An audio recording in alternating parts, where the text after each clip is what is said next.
नमस्कार. सखी सह्याद्रीच्या आजच्या भागात मी स्वप्ना आपल्या सगळ्यांचं मनापासून स्वागत करते. आजची स्त्री सक्षम आहे आणि आज 21व्या शतकात या स्त्री सक्षमीकरणाचे पडसाद जवळजवळ सगळ्याच क्षेत्रात उमटताना दिसतायत. मग या सक्षमीकरणाचं मूळ कशात आहे बरं? तर अर्थात ते आहे स्त्री शिक्षणामध्ये.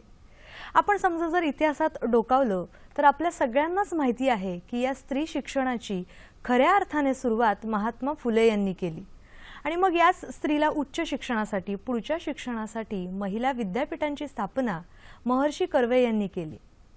आज त्यांची सगळी उद्दिष्ट खऱ्या अर्थाने साध्य झाली आहेत असं म्हणायला काही हरकत नाहीये. मग मुळात या महिला विद्यापीठांचं वेगळेपण कशात आहे किंवा हे जे काही सामाजिक बदल झालेले आहेत होत आहेत त्यासाठी महिला विद्यापीठांचं योगदान कितपत महत्त्वाचं आहे आणि एकंदरीतच भारतातील महिला विद्यापीठांचं स्थान काय आहे या आणि अशा अनेक प्रश्नांची उत्तरं आपण आजच्या भागात जाणून घेणार आहोत. आजचा विषय काय आहे तो पाहून घेऊया.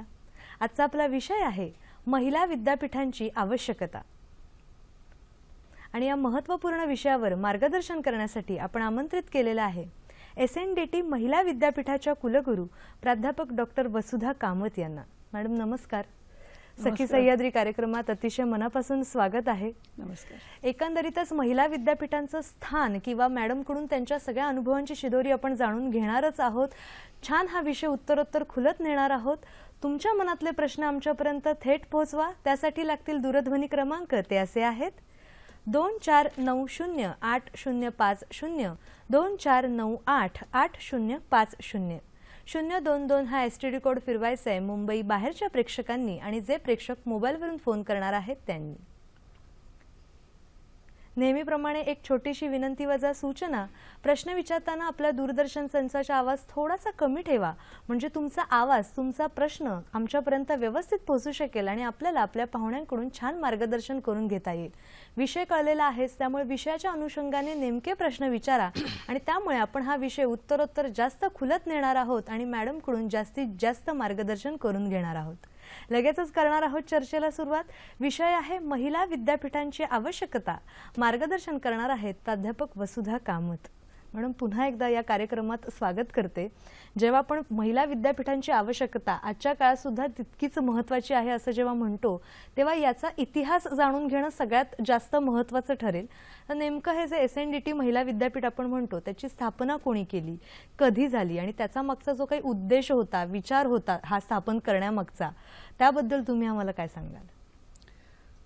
सर्वांना माहितच आहे की भारतरत्न महर्षी धोंडो केशव कर्वे यांनी भारतवर्षीय महिला विद्यापीठाची स्थापना केली आणि ती 5 जुलै 1916 या दिवशी झाली. आणि पुणे इथे त्यांनी केली. पण त्याच्याही आधी महर्षींचं खूप काम महिलांच्यासाठी चालू होतं.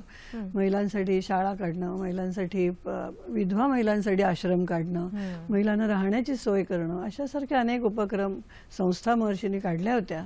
आणि त्यातूनच मग त्यांना असं वाटलं 1915 साली 30 डिसेंबर 1915 या दिवशी महर्षींना नॅशनल सोशल सायन्स काँग्रेसच्या अध्यक्षपदावरून बोलण्याची विनंती केली गेली.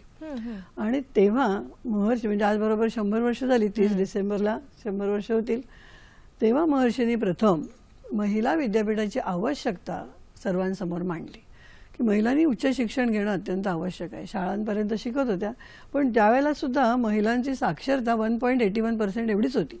बापरे. तरी देखील म्हणजे 100त फक्त 2 महिला साक्षर होत होत्या तरी सुद्धा महर्षींना वाटलं की हायर एज्युकेशनची गरज आहे, महिलांसाठी विद्यापीठं उघडली पाहिजेत. पण महर्षींना हे माहीत होतं की आता त्यावेळेला मुंबई विद्यापीठ होतं, 1857 साली स्थापना झाली त्यांची. तेव्हा महर्षी म्हणाले पुन्हा आर्ट्स कॉलेज काढण्याची काही आवश्यकता नाही कारण ती आहेत तिथे. महिलांसाठी वेगळेपण कुठलं आहे, महिलांची जबाबदारी काय आहे, समाजासाठी त्यांनी काय करण्याची अपेक्षा आहे हे सगळं लक्षात घेऊन महिला विद्यापीठाची स्थापना केली पाहिजे. आणि ती महर्षींनी सर्वांसमोर डिसेंबरमध्ये जरी मांडली तरी जुलैमध्ये हे विद्यापीठ त्यांनी सुरू केलं. बरोबर. जसं तुम्ही म्हणालात की पूर्वीच्या काळी 100ला अगदी 2 मुली शिकत होत्या असा एक प्रघात होता सामाजिक आणि खूप मुली कमी शिकत होत्या किंवा मुलींची एक संकल्पना म्हणजे चूल आणि मूल एवढीच काय ती संकल्पना होती. मग अशा वेळेला हे खरं तर धाडसाचंच कार्य होतं की महिला विद्यापीठाची स्थापना करणं. मग त्यावेळेला मुली कितपत आले किंवा समाजाचा विरोध कसा होता? समाजाचा विरोध होताच महिलांनी शिकण्यासाठी. आणि त्यातही महर्षीने असं म्हटलं की त्यांनी इंग्लिश हा विषय इंग्लिशमधून नको.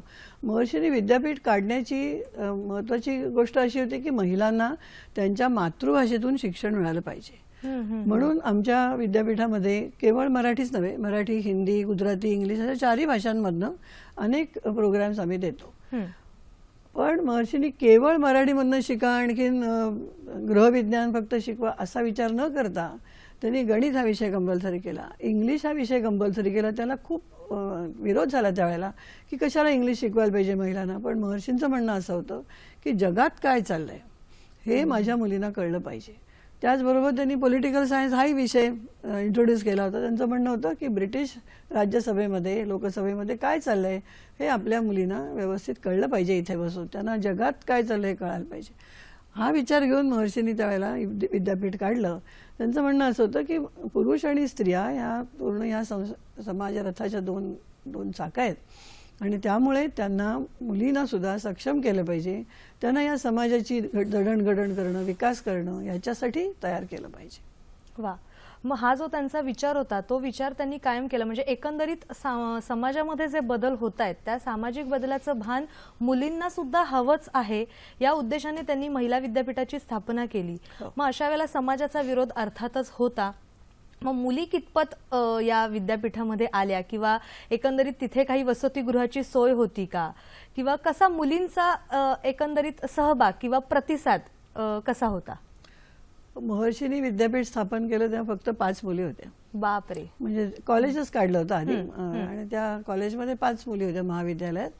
त्यांना घेऊन त्याच्यातल्या 4 मुली तेव्हा महर्षींच्या ऑलरेडी शाळा वगैरे होत्या त्यामुळे त्याला कर्वे युनिव्हर्सिटीज म्हणत होते. मॅट्रिक्युलेट त्या 5पैकी 4 आमच्याचकडे झालेल्या होत्या आज. आणि तेव्हा फक्त गृहविज्ञान GA ही जी डिग्री दिली जात होती. आज 100 वर्षानंतर आपल्याकडे जवळजवळ 60,000 मुली आणि केवळ एकच महाविद्यालय नाही आहे तर आपली स्वतःची 13 कॉलेजेस आहेत आणि 39 पोस्ट ग्रॅज्युएट विभाग आहेत आणि 7 राज्यामध्ये पसरलेली 174 ही संलग्नित महाविद्यालय आहेत. असा एवढा मोठा पसारा झाला कारण याच्यासाठी गरज आहे, मुलींना शिकण्याची गरज आहे आणि त्यांना जास्त सेफ वाटतं की या महिला विद्यापीठात आल्यानंतर, महिला महाविद्यालयांमध्ये आल्यानंतर. आणि त्यामुळे महिला विद्यापीठाची आवश्यकता खूप जाणवते आणि म्हणून तर इतकी अनेक कॉलेज संलग्नित होत आहेत. आज आपण जसं म्हणतोय की पूर्वीच्या काळापासून नक्कीच ते समाज बदल होत गेले आणि मुली शिक्षणासाठी जास्तीत जास्त वळू लागलेल्या आहेत. आणि मग अशा वेळेला आज तुम्ही जसं म्हणालात की जो 5वरून आकडा 60,000पर्यंत पोहोचलेला आहे त्यामुळे ही खूप कौतुकास्पद बाब आहेच नक्कीच. पण अशा वेळेला मुलींसाठी म्हणजे आजही 21व्या शतकात मुलींसाठी एक वेगळा अभ्यासक्रम करण्याची खरंच गरज वाटते का, किंवा कितपत त्याचा सगळ्याचा उपयोग होऊ शकतो?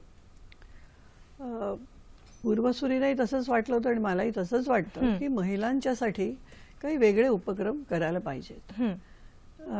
म्हणजे उदाहरणार्थ SNDT महिला विद्यापीठ हे जवळजवळ आज 250 अभ्यासक्रम आम्ही देतो, सर्टिफिकेटपासून PhD पर्यंत. आणि त्याच्यामध्ये खूप वेगळेपण आहे आणि अनेक कोर्सेस तर असे आहेत की जे आम्हीच पहिल्यांदा अख्ख्या भारतामध्ये सुरू केलेले आहेत. म्हणजे उदाहरणार्थ आपल्याला माहिती आहे की शिक्षण क्षेत्रामध्ये जास्त मुली आहेत, स्त्री आहेत आणि त्यांना पुढे प्रिन्सिपल व्हायचं आहे, रजिस्ट्रार व्हायचं आहे, व्हाईस चान्सलर व्हायचं आहे. तर त्यांना लिडरशिपसाठी एज्युकेशन मॅनेजमेंट हा कोर्स आम्ही अनेक वर्षापूर्वी सुरू केला. बरं. भारतात कुठेच नव्हता तो. एज्युकेशन मॅनेजमेंट होतं पण जिकडे प्रॉफिट मेकिंग आहे आपल्याकडे बिझनेस ॲडमिनिस्ट्रेशन MBA हा कोर्स असतो. पण एज्युकेशन मॅनेजमेंट हा कोर्स काय देतो आपल्याला की या स्त्रियांना शिक्षण क्षेत्रामध्ये पुढे जायचं असेल तर ते पुढे जाताना त्यांना जे कौशल्य लागतात, जो ॲटिट्यूड लागतो, जे नॉलेज बेस लागतो तो सगळा याच्यामधून दिला जातो. अनेक प्रोग्राम्स तयार करत असताना आम्ही असा विचार करतो की या मुलींना नोकरी करण्यापेक्षा स्वतःचा व्यवसाय सुरू करता येईल का. म्हणजे उदाहरणार्थ अतिशय युनिक असा कोर्स आहे इन्स्ट्रक्शनल डिझाईनचा. म्हणजे आता सध्या ऑनलाईन लर्निंग, ई-लर्निंग चालू आहे तर त्याचा अभ्यासक्रम कसा तयार करायचा, मुलींना मुली कोणालाही शिकवताना ऑनलाईन कोर्सेस कसे तयार करायचे. तर हा मास्टर लेवलचा कोर्स MA एज्युकेशन टेक्नॉलॉजी हा कोर्स भारतात अन्यत्र कुठेही नाही आहे. हा कोर्स केल्यानंतर मोठ्या मोठ्या इंडस्ट्रीजमध्ये त्यांना नोकरी मिळू शकते. पण त्यांनी जर ठरवलं की आपल्याला काही नोकरी करायची आवश्यकता नाही तर त्या घरात बसून सुद्धा हा व्यवसाय करू शकतात. कारण हा कोर्सच असा आहे की त्यामुळे त्यांच्यामध्ये जी कौशल्य निर्माण होतात ती कौशल्य त्यांना ई-लर्निंग इंडस्ट्रीमध्ये काम करायला तयार करते. आता साधा आमचा MVA चा कोर्स आहे, मास्टर ऑफ व्हिज्युअल आर्ट्स. तिथे आम्ही म्युरल 3 स्पेशलायझेशन्स आहेत. तर म्युरल हे स्पेशलायझेशन आहे, तिथे पोर्ट्रेचर हे स्पेशलायझेशन आहे.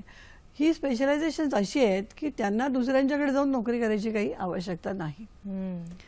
आमच्याकडे पॉलिटेक्निक आहे, या पॉलिटेक्निकमध्ये ज्वेलरी डिझाईन, फॅशन डिझाईन असे कोर्सेस आहेत.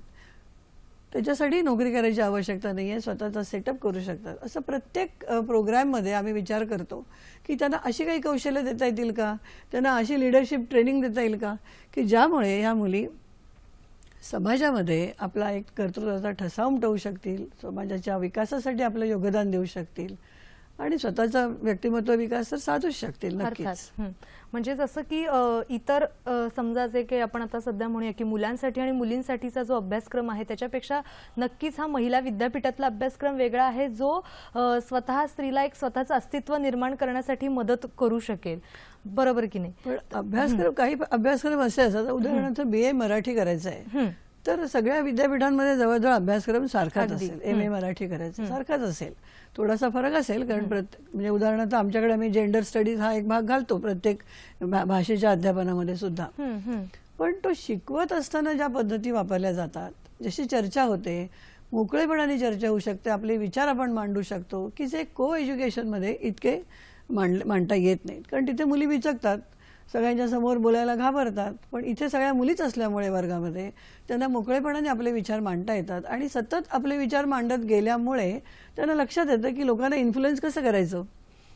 आणि त्यामुळे मला असं वाटतं की जगभरामध्ये जिकडे जिकडे विमेन युनिव्हर्सिटी आहेत, महिला विद्यापीठ आहेत, महिला महाविद्यालय आहेत, तिथे तिथे स्टडीजही झालेले आहेत, अभ्यास झालेले आहेत, संशोधन अभ्यास झालेले आहेत. आणि तिथे असं जाणवलंय की मुलींना इथे जास्त मोकळेपणा वाटतो, सुरक्षित वाटतं. पण त्याही पेक्षा जास्त स्वतःला जास्त चांगलं ते आविष्कृत करू शकतात, एक्सप्रेस करू शकतात. कारण तिथे इनहिबिशन्स कमी आहेत. कसं बोलू, काय बोलू, कोणी हसेल का, ऑल आर फ्रेंड्स. आणि त्यामुळे हा जो आत्मविश्वास सुरुवातीपासूनच निर्माण होतो. त्यामुळे we always say when you live you should lead, you lead the society. आणि आमच्या अनेक विद्यार्थिनी अशा आहेत, म्हणजे आता उदाहरणार्थ आमच्याकडे सोशल वर्क हा, मास्टर्स इन सोशल वर्क हा प्रोग्राम आहे, नॉन फॉर्मल एज्युकेशन हा प्रोग्राम आहे. तर तिथल्या मुली बाहेर पडल्यानंतर स्वतःच्या NGO सुरू करतात. एवढंच नव्हे तर इतरांना मदत करू शकतात. ही जी भावना आहे ही निर्माण करणं हा खूप महत्त्वाचा भाग आहे. म्हणजे तुम्हाला आनंद वाटेल की महर्षींनी विद्यापीठ स्थापन केल्यानंतर 10 वर्षानंतर एक सर्वे केला. बरं. की आता आपल्या ग्रॅज्युएट मुली बाहेर पडल्यात आणि त्याच वेळेला महाराष्ट्रात दुसरी युनिव्हर्सिटी होती, तेव्हा तिथून पण महिला शिकत होत्या, इंग्लिश मिडियममधनं शिकून बाहेरच होत्या. तर त्या मुली आता काय करतायत आणि SNDT महिला विद्यापीठाच्या मुली काय करतायत, असा मलाही खूप आश्चर्य वाटलं आणि आनंद वाटला की असा अभ्यास महर्षींनी त्या काळामध्ये केला. आणि त्यांना असं दिसलं की SNDT महिला विद्यापीठाच्या मुली या जास्त सामाजिक कार्यामध्ये हिरिरीने भाग घेत आहेत. त्यातल्या फार थोड्या मुली घरी बसलेल्या त्यांना दिसल्या, अतिशय निग्लिजिबल पर्सेंटेज. पण बहुतेक मुली नोकरी करत होत्या, स्वतःचे व्यवसाय करत होत्या, समाजासाठी योगदान देत होत्या की ज्या दुसऱ्या विद्यापीठामध्ये मात्र असं दिसून येत नव्हतं. त्यांना वाटत होतं की चला डिग्री मिळाली, छान, आता आपल्या समाजातलं स्थान वाढलं, त्यामुळे घरी बसायला काहीच हरकत नाही. तर हा जो दृष्टिकोन म्हणजे महर्षींनी त्या काळामध्ये ठेवला होता, त्यांनी ती 4 उद्दिष्ट जी ठेवली होती त्यातलं हे एक महत्त्वाचं उद्दिष्ट होतं की महिलांना समाजातलं आपलं स्थान काय आहे हे त्यांनी जाणून घेतलं पाहिजे आणि ते स्थान कायम ठेवणं, समाजासाठी योगदान देणं हे खूप महत्त्वाचं आहे. की आपल्याला डिग्री मिळाली की आपण कर्तृत्व सिद्ध झालं असं नाही होत, समाजासाठी आपण काय करतो, सिद्ध करून समाजासाठी योगदान देणं हा जो महर्षींचा उद्देश होता तो खऱ्या अर्थाने साध्य झालाय असं म्हणायला काही हरकत नाहीये. एक फोन आला आहे तो आपण घेऊया. जयश्री परांजपे आपल्याशी बोलतात बोरिवलीहून. आपण आज महिला विद्यापीठाच्या कार्यक्रमावर चकित तयारीत होता, त्याबद्दल प्रथम धन्यवाद. आणि मला असा एक प्रश्न होता की तुमच्या नात्यात वगैरे अशा काही अपंग मुली आहेत.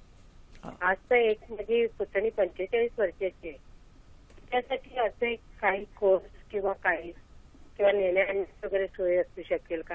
तिला आज बदलापूरला मी आश्रमात ठेवलेलं आहे. असं म्हणणं होतं की अपंग मुली असतील तर एक त्यांनी उदाहरणही दिलं होतं की त्यांच्या सोबत अपंग मुलगी आहे, 45 वर्ष तिचं वय आहे आणि त्यांनी बदलापूरला आश्रमामध्ये ठेवलेलं आहे. तर त्या लोकांसाठी किंवा त्या मुलींसाठी असा काही वेगळा अभ्यासक्रम होऊ शकतो का की जेणेकरून त्या एक सक्षम होऊ शकतील, स्वतःचं काहीतरी करू शकतील? चांगला प्रश्न आहे. हा विचार महर्षींनी देखील त्या काळात केला होता. कारण महिलांना आपलं घर सोडून महाविद्यालयामध्ये किंवा विद्यापीठात येणं हे एकूणच सामाजिकतेच्या दृष्टीने कठीण होतं. म्हणून त्यांनी त्या काळामध्ये, आपण आज ज्याला दूरस्थ शिक्षण म्हणतो, डिस्टन्स एज्युकेशन म्हणतो, त्याची मुहूर्तमेढ रोवली असं मला वाटतं. आणि मला खूप आनंद झाला जेव्हा आपले थोर सायंटिस्ट आहेत डॉक्टर अनिल काकोडकर, त्यांच्या मातोश्री यांनी मॅट्रिक्युलेशन हे कर्वे, तेव्हा कर्वे युनिव्हर्सिटीच म्हणत होते, कर्वे युनिव्हर्सिटीतून मॅट्रिक्युलेशन केलं आणि घरी बसून, म्हणजे त्याही तेव्हा दुसरीकडे होत्या आणि तिथे बसून, कारण त्यावेळेला व्यवस्था अशी केली होती की तुम्ही हे अभ्यासक्रम वाचा, अभ्यास करा आणि आमच्याकडे येऊन परीक्षेला बसा. त्याच्यानंतर आता डिस्टन्स एज्युकेशनची स्थापना झाली. आमच्याकडे सेंटर फॉर डिस्टन्स एज्युकेशन हा मोठा विभाग आहे आणि तो अनेक जवळजवळ 30 प्रोग्राम्स आपण त्याच्यामार्फत देतो. त्यामुळे अपंग विद्यार्थिनी असेल की ज्यांना उठून कॉलेजमध्ये येणं शक्य नाहीये पण अभ्यासाची आवड आहे आणि डिग्री घेऊन पुढे काहीतरी करण्याची मनीषा आहे, अशा जणींनी नक्कीच डिस्टन्स एज्युकेशनचा फायदा घ्यायला पाहिजे. कारण डिस्टन्स एज्युकेशन, दूरस्थ शिक्षणामधून सगळं मटेरियल सगळं त्यांना घरी पाठवलं जातं. त्यांच्या जवळच्या अभ्यास केंद्रावरती त्या जाऊ शकतात, तिथे परीक्षा देऊ शकतात आणि त्यामुळे त्यांचा अभ्यास चालू राहू शकतो. पण याबरोबर दुसरा असा एक भाग आहे, आता या आपल्या भगिनी ह्या 45 वर्षाच्या आहेत, पण असे काही मंडळी असतात, मुलं असतात की ज्यांना स्पेशल नीड्सची आवश्यकता, गरज असते त्यांची.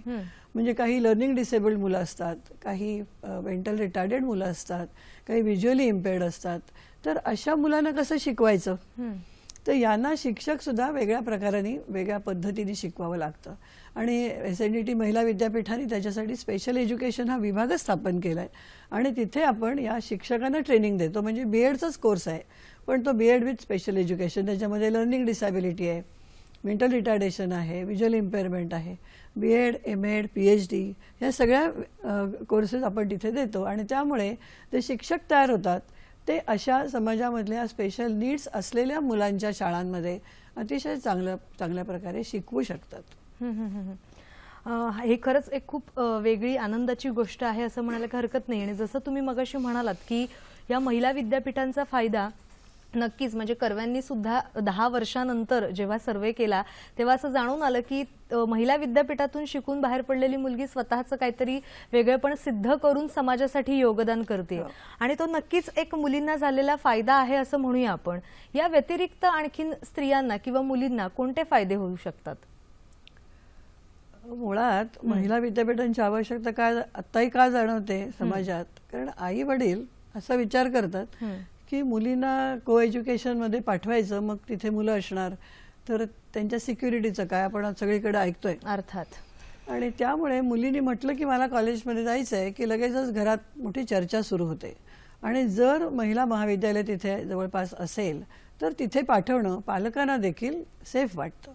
आणि हे केवळ भारतातच होतं असं नाही, आशिया खंडामध्ये अनेक ठिकाणी महिला विद्यापीठं आहेत, महिला महाविद्यालयं आहेत. पाकिस्तानमध्ये आहेत, सौदी अरेबियामधलं जे विद्यापीठ आहे तिथे 40,000 मुली शिकतात.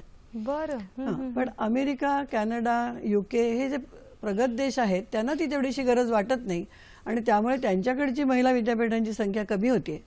पण आफ्रिका खंडामध्ये महिला विद्यापीठांची संख्या वाढते. तुम्हाला आनंद वाटेल की आशिया खंडाची जी एशियन विमेन्स युनिव्हर्सिटी अशी स्थापन केलेली आहे आणि ती बांगलादेशमध्ये आहे आणि ती आता 2008 साली स्थापन झाली. तिथे विद्यार्थिनींची संख्या खूप मोठी नाहीये पण अनेक देशातून आलेल्या महिला तिथे आहेत, शिक्षण घेत आहेत. आणि त्या तिथे त्यांनी एक वेगळी स्पेसिफिक अकॅडमी पण सुरू केली की ज्यामुळे महिलांना इंग्लिशमध्ये बोलता येईल, आत्मविश्वासपूर्वक एकमेकांच्यावर कम्युनिकेशन करता येईल, स्वतःचे विचार मांडता येतील. अशा प्रकारचं, म्हणजे त्यांनी डिग्री कुठलीही घेऊ देत पण हे जे इनपुट्स आहेत हे त्यांना विशेषत्वाने दिले जातात. त्यामुळे पालकांना, अनेक पालक असे आहेत की ज्यांना महिला विद्यापीठामध्ये किंवा महिला महाविद्यालयामध्ये मुलींना पाठवणं हे जास्त सेफ वाटतं, सोयीस्कर वाटतं, त्यामुळे तिथे पाठवतात. पण एकदा मुली तिथे आल्यानंतर ज्या पद्धतीने तिथे विषयांची मांडणी होते, जिकडे अभ्यासक्रमाचं इम्प्लिमेंटेशन होतं, म्हणजे आता उदाहरणार्थ स्टुडंट काउन्सिल घ्या. स्टुडंट काउन्सिलमध्ये 15 मेंबर्स असतात. इथे सगळ्याच महिला आहेत. आता माझ्या महाविद्यालयीन काळामध्ये मी सुद्धा GS होते, जनरल सेक्रेटरी होते, पण 10 मेंबरमध्ये एकटीच महिला आणि बाकी सगळी मुलं. मग तिथे तुम्हाला दरवेळेला प्रूव्ह करत बसायला लागतं की मी कशी ग्रेट आहे म्हणून, आणि अर्धी एनर्जी त्याच्यामध्ये फुकट जाते. इथे महिला विद्यापीठामध्ये काय आहे, 15च्या 15 महिला असल्यामुळे they can confidently share their thoughts. त्यांना काही इनहिबिशन्स नसतात आणि त्यामुळे लिडरशिप क्वालिटीज अतिशय चांगल्या प्रकारे निर्माण होऊ शकतात. तुम्ही खूप छान सांगताच आहात की आणि आत्ता या 21व्या शतकात जेव्हा जग बदलतंय तेव्हा मुलांसाठी आणि मुलींसाठी असा वेगळा अभ्यासक्रम करण्याची खरंच कितपत आवश्यकता आहे या मुद्द्यावर यायचंय. पण एक फोन आलेला आहे, तो आपण घेऊया. राधा मराठे आपल्याशी बोलतात पुण्याहून. नमस्कार मॅडम. हॅलो, नमस्कार. बोला. मी पुण्याहून राधा मराठे बोलतेय. महिला विद्यापीठांची आवश्यकता हा विषय अतिशय जिव्हाळ्याचा आज चर्चेला आलेला आहे. मला या संदर्भात माझा एक अनुभव सांगावासा वाटतोय. मी 50 झाल्यानंतर MA केलं. माझं शिक्षण स्वांत सुखाय होतं, माझे काही करिअर अँबिशन नव्हती. पण केवळ महिला विद्यापीठात गेल्यामुळे मी वर्गातल्या मुलींशी इतक्या मोकळेपणाने वागू शकले, जे कदाचित मुलगे असते वर्गात तर मला जमलं नसतं. दुसरं म्हणजे तरुण मुली आजूबाजूला असल्यामुळे 50च्या वयात मला पुन्हा थोडं तरुण वर्गाचे अनुभव शेअर करता आले किंवा त्यांचा काय दृष्टिकोन आहे, त्याच्यामुळे माझ्या विचारात पण बराचसा सकारात्मक फरक पडला. आपलं वय वाढतं तसे आपले विचार थोडेसे रिजिड होत जातात. पण पुन्हा तरुण मुलींच्यात वावरल्यामुळे पुन्हा मला तरुण पिढीचा दृष्टिकोन समजून घेणं शक्य झालं आणि त्यानिमित्ताने मला पुष्कळ तरुण मुली सुद्धा मैत्रिणी म्हणून मिळाल्या. तर ज्या स्त्रियांना वाढत्या वयात शिक्षण घ्यायचं असतं त्यांच्यासाठी महिला विद्यापीठासारखा दुसरा कोणताही मार्ग उपलब्ध आहे असं मला वाटत नाही. माझा अनुभव खूप छान आहे महिला विद्यापीठातून MA करण्याचा. धन्यवाद. आपण आता तेच मुलींना आणि स्त्रियांना नेमका कसा फायदा होतो याच मुद्द्याकडे होतो आणि मला वाटतं ह्यांचा हा अनुभव खूप बोलका आहे या सगळ्या दृष्टिकोनातून, नाही का? पण एक खूपच छान आहे, म्हणजे मला फार आनंद वाटला आणि थँक्यू फॉर दिस. पण मला असं वाटतं की मुळात महिलांना अनसेफ का वाटावं? मुलांच्या बरोबर वावरताना इथे त्यांना आत्माविष्कार करायची संधी मिळते, तिथेही का मिळू नये?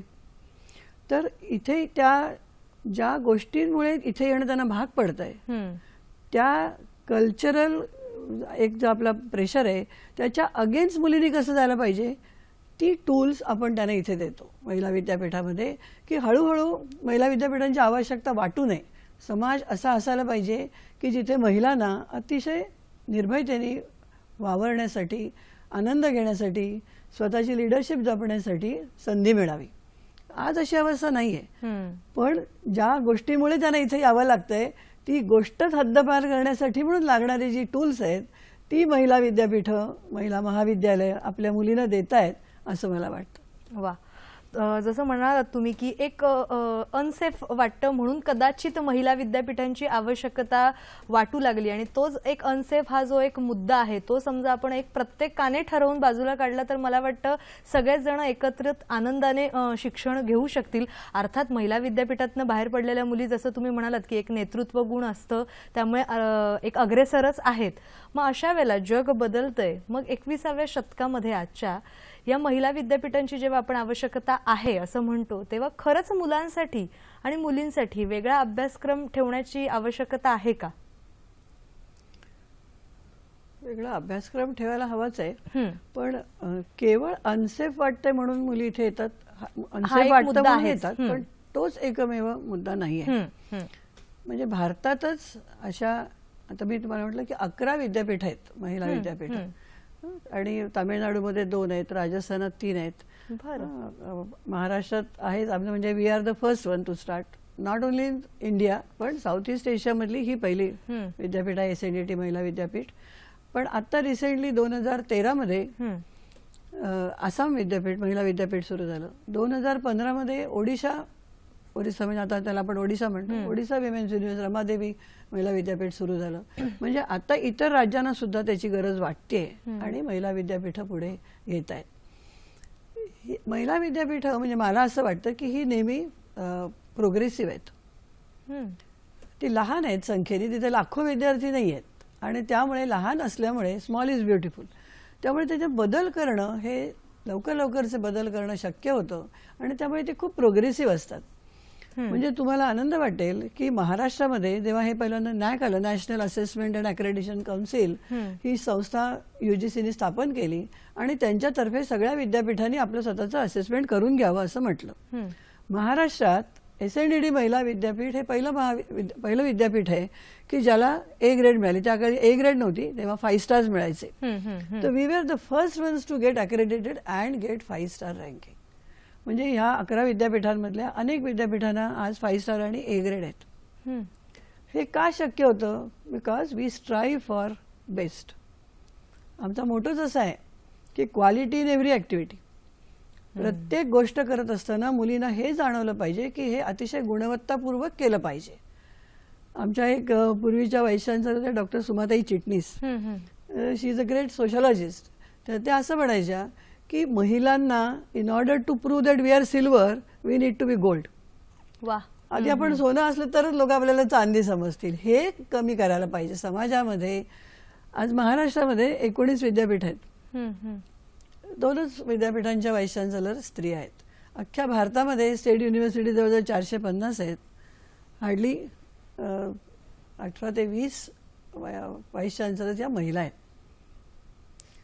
महिलांना पुढे यायला दिलं पाहिजे. जसं महाराष्ट्र हे प्रोग्रेसिव्ह स्टेट आहे आणि ग्रामपंचायतीमध्ये 10 मेंबर्स असतात, आपण 50% महिलांच्यासाठी जागा ठेवलेल्या आहेत. त्यामुळे तिथे ग्रामपंचायतीमध्ये 50% महिला आहेत. पण हायर एज्युकेशनमध्ये काय स्थिती आहे? नेतृत्व जिकडे, पण आपल्याला असं दिसून येतं की महिला विद्यापीठामधून ज्या मुली बाहेर पडतात त्या जनरली हायर पोझिशनवरती जाण्यासाठी स्ट्राईव्ह करतात. कारण त्या प्रकारची एक मानसिकता, एक विचार, एक भावना त्यांच्या मनामध्ये रुजवण्याचं काम या महिला विद्यापीठामध्ये होतं. केवळ आमच्याच नव्हे, अनेक जी महिला विद्यापीठ आहेत तिथे मुद्दाम होऊन या गोष्टी केल्या जातात. कारण आपल्या महिलांनी आत्मनिर्भर व्हायला पाहिजे. वा. म्हणजे मुळात समाजाकडे बघण्याचा दृष्टिकोनच बदलला पाहिजे. हे एक जे विद्यापीठाचं उद्दिष्ट आहे ते खऱ्या अर्थानं साध्य ठरतंय असं म्हणूया आपण. आणि एक फोन आलेला आहे तो आपण घेऊया. भाग्यश्री आपल्याशी बोलतायत. नमस्कार मॅडम. मॅडम बोला. हॅलो, नमस्कार मॅडम. नमस्कार. मी राजगुरुनगरवरून बोलते, पुण्यावरून. तर माझं ग्रॅज्युएशन कंप्लीट झालंय, तर मला पोस्ट ग्रॅज्युएशन साठी ग्रामीण भागातल्या महिला विद्यापीठांची माहिती हवी. भाग्यश्री यांचा राजगुरुनगरहून, आणि त्यांचं असं म्हणणं आहे की त्यांनी ग्रॅज्युएशन केलेलं आहे आणि मग पुढच्या शिक्षणासाठी पोस्ट ग्रॅज्युएशनसाठी ग्रामीण विभागातल्या महिला विद्यापीठांची त्यांना माहिती हवी आहे. ग्रामीण भागामध्ये महिला विद्यापीठ असणं कठीण आहे. कारण महाराष्ट्रामध्ये महिला विद्यापीठ हे एकच आहे. बरं. SNDT महिला विद्यापीठ हे महाराष्ट्रात एकच महिला विद्यापीठ आहे. पण महिला विद्यापीठाची अनेक संलग्नित महाविद्यालयं सगळीकडे आहेत महाराष्ट्रात. पण आपण जर ग्रामीण भागात असाल की जिथे कॉलेज नाही आहे जवळपास, आणि नुसतं कॉलेज असून उपयोग नाही, महाविद्यालयामध्ये जनरली पोस्ट ग्रॅज्युएशनचे कोर्सेस नसतात. आता त्यांनी महाविद्यालयात जाऊन डिग्री तर घेतली, पण मला खूप आनंद होतो की तुम्हाला पोस्ट ग्रॅज्युएशन करायचं आहे. ही अशी उर्मी असणं महत्त्वाची आहे. कारण फार थोडी 1% मंडळी फक्त पोस्ट ग्रॅज्युएशनकडे जातात आणि त्यात तुम्हाला यायचं आहे हे खरोखरच चांगली गोष्ट आहे. पण मग महाविद्यालय जर जवळपास नसतील की जिथे पोस्ट ग्रॅज्युएशन आहे, अशा वेळेला आपल्याला दूरस्थ शिक्षणाचा पर्याय उपलब्ध असतो. SNDT महिला विद्यापीठातर्फे मी मगाशीच म्हटलं आमच्याकडे 30 प्रोग्रॅम्स दिले जातात आणि त्याच्यामध्ये MAचे पण अनेक प्रोग्रॅम आहेत की ते हिस्ट्री आहे, मराठी आहे, हिंदी आहे, गुजराती आहे, सोशॉलॉजी आहे. तर तुम्हाला ज्या विषयामध्ये आवड असेल त्या विषयामध्ये डिस्टन्स एज्युकेशनने जर आपण शिकायचं ठरवलं तर ते सहज शक्य होऊ शकतं. कारण डिस्टन्स एज्युकेशननी सगळं मटेरियल घरी येतं. त्याचे जे प्रोग्रॅम्स असतात, कॉन्टॅक्ट सेशन्स असतात, ती शनिवार रविवारी होतात, म्हणजेच मुलींच्या सोयीच्या दिवशी होतात. तसंच आता आम्ही असं सुरुवात केली आहे की डिस्टन्सनी, म्हणजे आता आमचा टेक्नॉलॉजी खूप वापरायचा आमचा प्रयत्न आहे आणि त्यामुळे आमचा रेडिओ आहे, इंटरनेट रेडिओ आहे. तर इंटरनेट रेडिओच्या मार्फत आम्ही सगळे जवळजवळ सगळे मटेरियल आम्ही इंटरनेट रेडिओवरती ठेवायचा प्रयत्न चालला आहे. सगळे आम्ही ऑडिओ CDs तयार करून घेतलेले आहेत. त्यामुळे शिक्षक तुमच्याशी बोलतायत असं तुम्हाला वाटतं. तर त्यामुळे डिस्टन्स हे खूपच डिस्टन्स आता राहिलेलं नाही. फक्त मटेरियल पुस्तक वाचून अभ्यास करायचा असं होत नाही. त्यामुळे ही सतत शिक्षकांच्या बरोबरची इंटरॅक्शन राहते. आणि केवळ आमच्याच युनिव्हर्सिटीज असं नाही, तर अनेक विद्यापीठं आहेत की जे डिस्टन्स एज्युकेशननी प्रोग्राम्स देतात आणि ते आता करणं हे अत्यंत सोयीचं झालंय. आणि त्यामुळे आपली जी उच्च शिक्षणाची आवड आहे ती खरोखरच फुलफिल होऊ शकेल. UGCच्या सर्वेप्रमाणे असं दिसतंय की भारतामध्ये 14% पुरुष आणि 12% मुली या स्त्रिया या उच्च शिक्षणामध्ये आहेत. पण हा जनरल रेट आहे. पण ग्रामीण भागामध्ये गेलं तर मुलींचा रेट हा 9% पर्यंत खाली उतरलेला दिसतो. कारण पुन्हा तेच आहे की मुलींच्या शिक्षणाकडे बघण्याचा आपला दृष्टिकोन हा आधी एक पूर्वग्रह दूषित आहे. आणि एकदा डिग्री घेतली की त्याच्यानंतर परत पोस्ट ग्रॅज्युएशन कशासाठी हवंय हा एक भाग असतो. आणि त्यामुळे मुलींचं उच्च शिक्षणातलं प्रमाण हे सर्वसाधारण प्रमाणापेक्षा खूप कमी आहे ग्रामीण भागामध्ये. दुसरं मला तुम्हाला सांगायला असं आवडेल की UGCने हा विचार केला की युनिव्हर्सिटी ग्रँट्स कमिशनने की खेडेगावामध्ये किंवा तालुका लेवलला की जिकडे सोशो इकॉनॉमिकली बॅकवर्ड अशी मंडळी आहेत तर त्यांच्यासाठी आपल्याला काहीतरी करायला पाहिजे. आणि त्यांनी मॉडेल कॉलेज ही संकल्पना प्रत्यक्षात आणली. अनेक विद्यापीठांना त्यांनी मॉडेल कॉलेजेस दिली. आम्ही आमचं मॉडेल कॉलेज 2011 मध्ये स्थापन केलं. Maharshi Karve model college for women हे श्रीवर्धनला काढलं. आणि आता श्रीवर्धनच्या जवळ आजूबाजूला कोस्टल एरिया आहे, तिथे सोशो इकॉनॉमिकली मागास अशी मंडळी आहेत. त्यामुळे मुलींच्या शिक्षणाकडे बघण्याचा दृष्टिकोन थोडासा वेगळा आहे. पण हे मॉडेल कॉलेज काढल्यानंतर 3 वर्षात म्हणजे हळूहळू संख्या वाढतच गेली. आणि आम्ही फक्त एक कोर्स काढला होता, आता दुसरा काढला तर तिसरा काढतोय. म्हणजे आणि मुली फक्त श्रीवर्धन पासून न येता आजूबाजूच्या अलिबाग मुरुड पासूनच्या मुली, खेडेगावातल्या मुली तिथे येतात. म्हणजे मुलींना शिक्षणाची संधी हवी आहे. आणि ही संधी देत असताना त्यांना सेफ आणि सुरक्षित असं ठिकाण पाहिजे. आणि त्यामुळे तिथे त्यांची राहण्याची व्यवस्था केल्यानंतर त्या मुली अतिशय आनंदाने तिथे शिकतायत. त्यामुळे एक समाधान मिळतं की आपण मुलींच्यासाठी काही करू शकतो, त्यांना समाजामध्ये स्थान मिळवून देण्याचा प्रयत्न करू शकतो. मला वाटतं सामाजिक बदल जे होत आहेत त्यासाठीचं जे महिला विद्यापीठांचं योगदान आहे त्यातला हा एक खूप महत्त्वपूर्ण मुद्दा ठरू शकेल की ग्रामीण भागातल्या मुली सुद्धा म्हणजे एका कोर्सने सुरुवात केल्यानंतर आता अनेक कोर्सची आवश्यकता वाटू लागली आहे. तर हे एक खऱ्या अर्थाने किंवा सकारात्मक योगदान आहे असं म्हणायला काही हरकत नाहीये. पुन्हा एकदा या मुद्द्याकडे यायचंय पण एक फोन आलेला आहे तो आपण घेऊया. प्राची आपल्याशी बोलतायत वरळीहून. नमस्कार मॅडम. सखी सह्याद्री या मंचाचे अभिनंदन. धन्यवाद. हा, मी प्राची राहुल डबले आणि मॅडमला अभिनंदन. माननीय कामत मॅडम. माझं असा विषय आहे, मी अमरावती विद्यापीठातून ग्रॅज्युएशन केलेलं आहे. तर मला इथे NSSD मध्ये MA करता येईल का? हो, बरं, धन्यवाद. पुढचं शिक्षणाचे पुन्हा एकदा एक उर्मी जसं तुम्ही मगाशी म्हणालात तशी एक दिसते. म्हणजे संधी हवी आहे महिलांना आणि ती उपलब्ध करून देणं हेच मला वाटतं महिला विद्यापीठाचं काम आहे. आणि त्याच अनुषंगाने यांचा हा प्रश्न. अगदी बरोबर. आणि मला आनंद होतोय की महिलांना उच्च शिक्षण म्हणजे फक्त ग्रॅज्युएशन पर्यंत न थांबता आपली पहिली डिग्री कुठलीही जरी असली तरी पुढचं शिक्षण आपण कोणत्याही विद्यापीठामध्ये घेऊ शकतो. माझ्या स्वतःकडे 5 डिग्री आहेत पण त्या 3 युनिव्हर्सिटीमधल्या आहेत, 3 विद्यापीठांमध्ये. आणि मला असं वाटतं की महिला विद्यापीठ SNDT महिला विद्यापीठामध्ये महिला विद्यापीठाचीच डिग्री घेतलेली मी एकमेव व्हाईस चान्सलर असेल. माझं MA सोशॉलॉजी ही डिग्री मी या विद्यापीठातून घेतली. त्यामुळे डिग्री घेतल्यानंतर दुसऱ्या विद्यापीठातून शिक्षण घेणं त्यामध्ये काहीच गैर नाहीये. आणि आपल्याला जे सोयीस्कर वाटतं, जे कोर्सेस चांगले वाटतात तर ते कोर्सेस आपण नक्कीच घेतले पाहिजेत. या अनुषंगाने बोलत तर चालेल ना? नक्की. तर आता या 2015-16 मध्ये UGCने चॉईस बेस्ड क्रेडिट सिस्टीम ही एक संकल्पना पुढे आणली. पण मी तुम्हाला मग आधीच म्हटलं की महिला विद्यापीठ ही नेहमी प्रोग्रेसिव्ह असतात.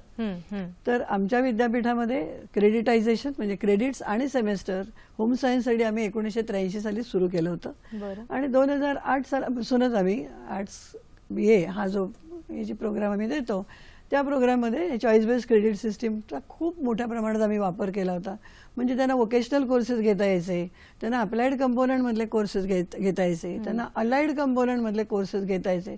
म्हणजे जरी BA सोशॉलॉजीमध्ये आहे तरी त्या मुलींनी ट्रॅव्हल अँड टुरिझम केलेलं असायचं, सेक्रेटरियल प्रॅक्टिस केलेली असायची.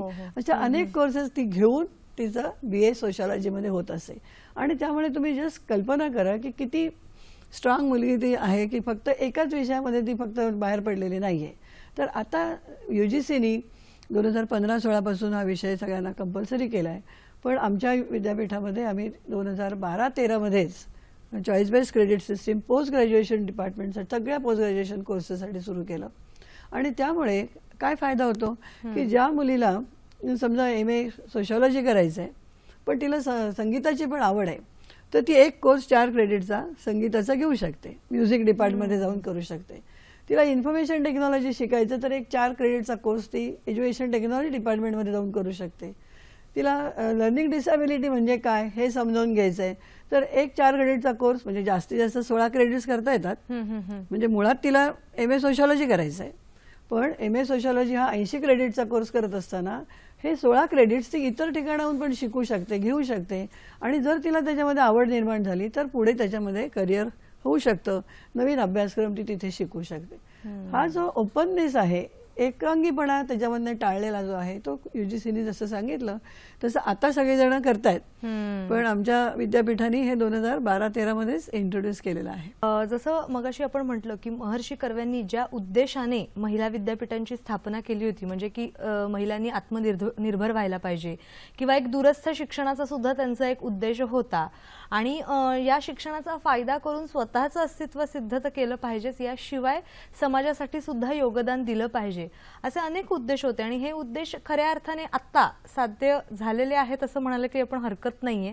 तर याबद्दल तुमचं मत काय आहे?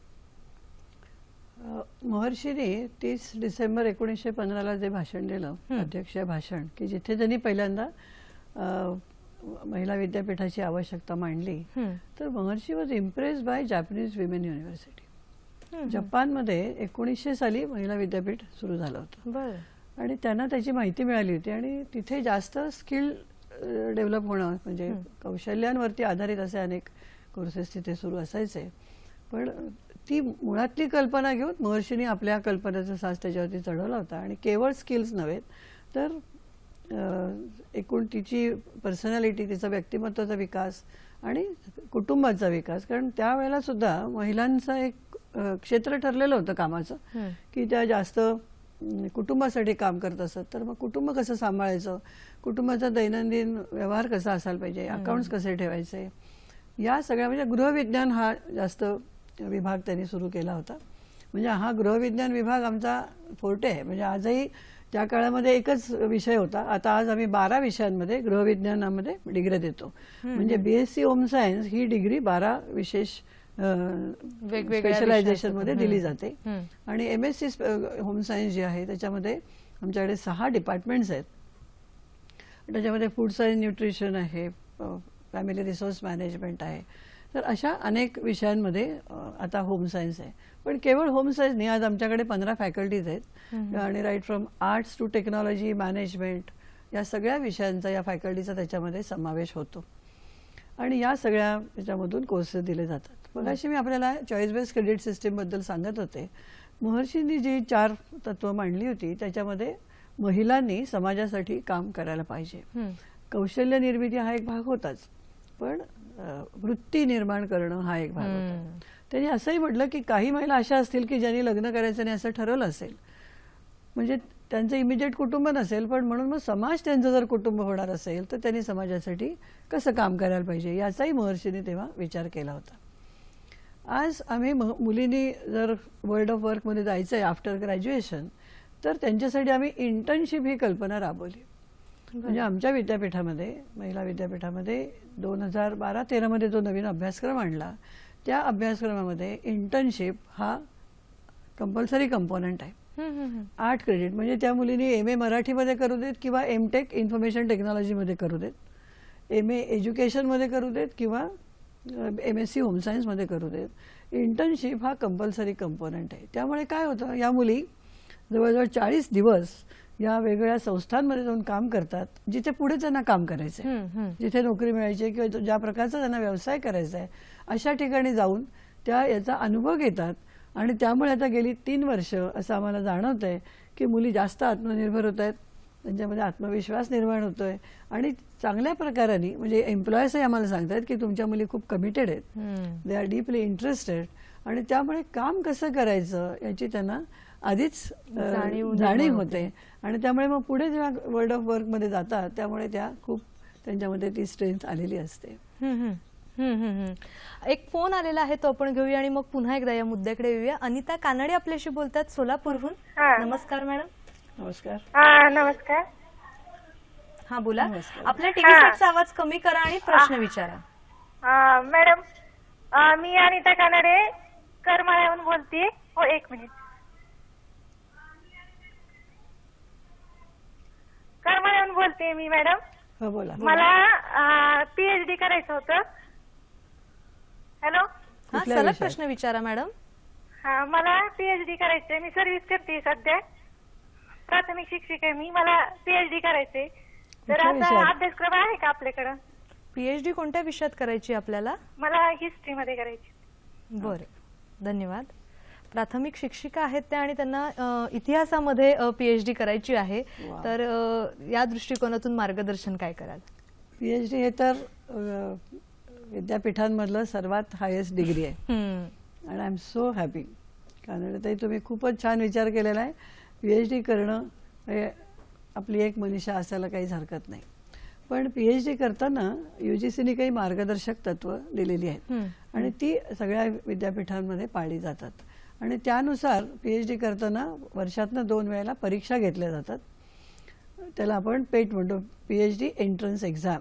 आणि जानेवारी आणि जुलैमध्ये जेव्हा आपण ॲडमिशन देतो पीएचडीसाठी त्याच्या 1 महिना आधी यांची परीक्षा होते, डिसेंबरमध्ये जानेवारीसाठी आणि जूनमध्ये जुलैच्या ॲडमिशनसाठी. तर या परीक्षेला आपल्याला आधी सुरुवातीला बसावं लागेल. ती परीक्षा पास झाल्यानंतर इंटरव्ह्यूज असतात आणि इंटरव्ह्यू घेतल्यानंतर तिथे शॉर्टलिस्टिंग केलं जातं की कोणाला याच्यामध्ये खरोखर इंटरेस्ट आहे, कोण केपेबल आहे हे ठरवल्यानंतर तुम्हाला सांगितलं जातं की तुम्हाला हे गाईड चालणार आहेत का, बघा यांच्याकडे गाईड करायचं आहे का, तुम्हाला अभ्यास करायचा आहे का पीएचडीचा, असं ठरवून मग त्यांचं जूनपासून किंवा जुलैपासून किंवा जानेवारीपासून अभ्यास सुरू होतो. त्यामुळे आमच्या वेबसाईटवरती ही सगळी माहिती दिलेली आहे. पण तुम्हाला पीएचडी करायचं आहे हे ऐकून मला खूप आनंद झाला. कारण फार थोड्या महिलांनाच नव्हे सगळ्यांना जे पोस्ट ग्रॅज्युएट करतात त्यातली फार थोडी मंडळी म्हणतात की मला पीएचडी करायचं आहे. पण महिला विद्यापीठाची जी एक म्हणजे अभ्यास होतो त्यामध्ये त्यांनी असं एक त्यांना जाणवलं, म्हणजे 10 देशांमधल्या विद्यापीठांचा अभ्यास केल्यानंतर असं जाणवलं की महिला विद्यापीठातून, आता मला माहिती नाही यांनी महिला विद्यापीठातून डिग्री घेतली की नाही, पण महिला विद्यापीठातून जर तुम्ही शिक्षण घेतलं तर पुढे पीएचडी करावं असं वाटणं हे जास्त महिला विद्यापीठातून म्हटलं जातं असं त्यांचं म्हणणं आहे. वा वा. कारण का कुठेतरी एक ती शिकण्याची, उच्च शिक्षण घेण्याची उर्मी या महिला विद्यापीठामध्ये निर्माण होते मुलींच्या मनात, असं आपण म्हणूया. आणि जसं तुम्ही म्हटलात की भारतामध्ये किंवा आशिया खंडामध्ये सुद्धा अनेक महिला विद्यापीठं होत आहेत, तर मग भारतासारख्या देशामध्ये महिला विद्यापीठांचं एकंदरीत स्थान कसं आहे? पण त्याच्या आधी मला एक तुम्हाला ह्याच्या संदर्भामध्ये सांगायचं आहे की आई ही जी स्त्री आहे आणि तिला वाटत असतं की आपल्या मुलींनी शिकावं. मध्ये आमच्याकडे पण आम्ही जेव्हा आमचा स्थापना दिन साजरा केला तेव्हा आदरणीय डॉक्टर माशेलकरांना चीफ गेस्ट म्हणून बोलवलं होतं. तेव्हा त्यांनी त्यांच्या आईची आम्हाला आठवण सांगितली. म्हणजे त्या महिला विद्यापीठात शिकलेल्या नव्हत्या, पण स्त्रीचं आपल्या मुलांनी शिक्षणाकडे किती बारकाईने लक्ष असतं. त्यांच्या आईला वाटत होतं की गरीब परिस्थितीमधून आलेली मंडळी होती, पण त्यांना वाटत होतं की आपल्या मुलांनी शिक्षण घेतलं पाहिजे. मग ते 11वी झाले, मग तू कॉलेजला जा, मग कॉलेजचं शिक्षण झालं, पोस्ट ग्रॅज्युएशन झालं, मग तेवढं त्याच्या पुढचं शिक्षण कुठलं आहे, तर तेवढ्याने आता पीएचडी करायचं. हा मग तू पीएचडी कर. म्हणजे पीएचडी म्हणजे काय हे त्या आईला माहिती असेल असं नाही, पण पोस्ट ग्रॅज्युएशनच्या नंतर तू पीएचडी कर. त्यांनी पीएचडी केलं. त्याच्या पुढे काय आहे, ते म्हणाले की DSc तू ते शिक, तू नोकरी करायला जाऊ नकोस, तू आधी तुझं शिक्षण पूर्ण कर.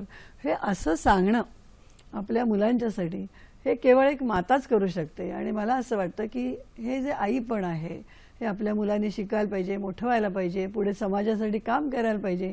ही जी भावना आहे ती मातेमध्ये खूप प्रकर्षाने असते आणि म्हणून मला असं वाटतं की महिला विद्यापीठे जास्त चांगल्या प्रकारे काम करू शकतात. एका मातेप्रमाणे हो. इच्छा धरून आपल्या सगळ्यांना अगदी मुलींना भरून आलं होतं घडवतात. त्यांचं हे ऐकताना वा. की अरे वा, म्हणजे एखादी कमी शिक्षित आई सुद्धा असा विचार करू शिक्षणाचा शकते, आग्रह धरू शकते.